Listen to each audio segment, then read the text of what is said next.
I heard the snickers in the audience. I can't imagine having had to be the Sony CEO at that moment. What was it like in person?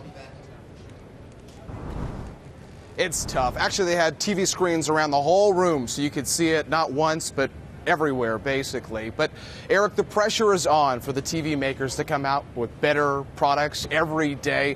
Sony and companies like Samsung going up against, potentially, a company like Apple.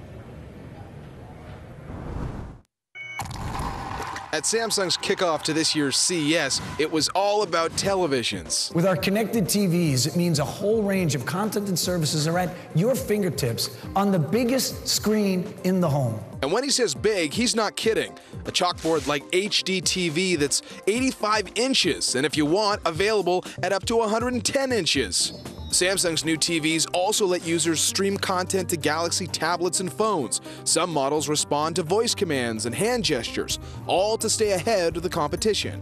And just last month, IDC reported that Samsung shipped an incredible 66 million connected devices in Q3 alone. That's leading the world and is 40% ahead of our nearest competitor. But the competitor that may matter most is not yet in the television business. Apple may look to TVs next after battling Samsung in the smartphone and tablet markets.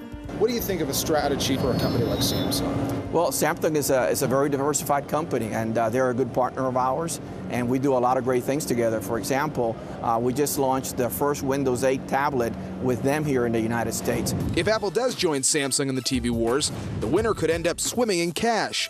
What was an aging industry is projected to reach $200 billion by 2018, according to MarketResearch.com.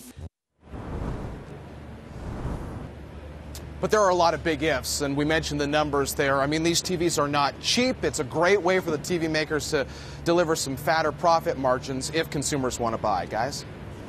So, John, let's talk a bit about the kinds of things you're hearing at CES when it comes to Samsung versus Apple. We're still waiting for the Apple TV to show up. Or do you get the sense that people think Apple is going to arrive with something better than what you just showed us from Samsung?